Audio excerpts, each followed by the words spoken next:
Bonjour. Jean chapitre 15, verset 4.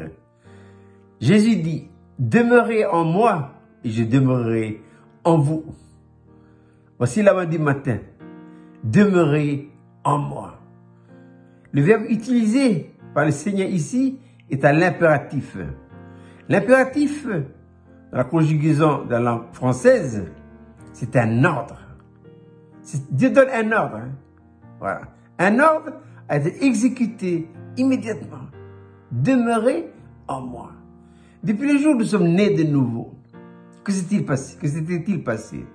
Le Saint-Esprit a introduit en nous une vie. Quelle vie?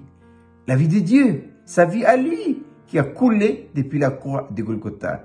Et c'est par cette vie-là que notre esprit est revenu à la vie. Il était mort à cause du péché, mais maintenant, il revit par sa présence. Donc, en nous, il y a notre esprit qui est revenu à la vie, mais il y a aussi le Saint-Esprit. Il ne faut pas l'oublier, puisque Jésus dit lui-même, si quelqu'un m'aime, il gardera ma parole. Mon Père l'aimera. Nous viendrons en lui et nous ferons sa demeure chez lui. Donc, depuis le jour où je suis né de nouveau, le Saint-Esprit est venu en moi.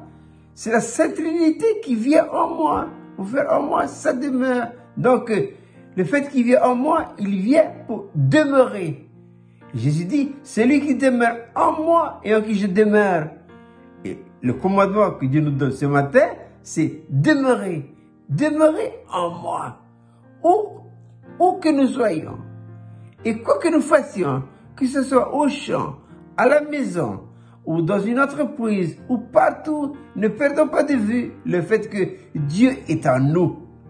Donc, conservons cette relation d'intimité d'une manière permanente. Il ne faut pas demeurer comme, de temps en temps comme des plaques de rougeole. Voilà, une plaque à droite, et à gauche, un petit peu. Non, non, non. Nous devons être entièrement remplis par la présence de Dieu. Par quoi? Par cet esprit. C'est pourquoi l'apôtre Paul dira dans sa lettre aux Éphésiens, soyez remplis du Saint-Esprit. Demeurer en Christ, c'est être constamment en communion, en contact permanent avec lui. Je pense à l'histoire de ces deux femmes, Ruth et Orpa, les deux belles filles de Naomi. Quand Naomi a entendu que le Seigneur a revisité son pays, ben elle a dit à ces deux belles filles, écoutez, je retourne chez moi et vous deux, vous êtes encore jeunes, ben, cherchez des maris pour refaire votre vie. Les deux femmes, ils ont choisi.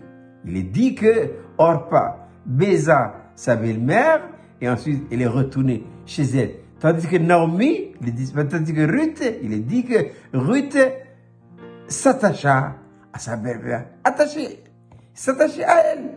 L'apôtre Paul dit dans 1 Corinthiens 6, verset 17, mais celui qui s'attache au Seigneur est un seul esprit avec lui. De fait, le fait que nous demeurons en Christ, ça veut dire qu'il demeure en nous, ça veut dire que nous sommes unis l'un et l'autre par une même vie, mais par une même personne.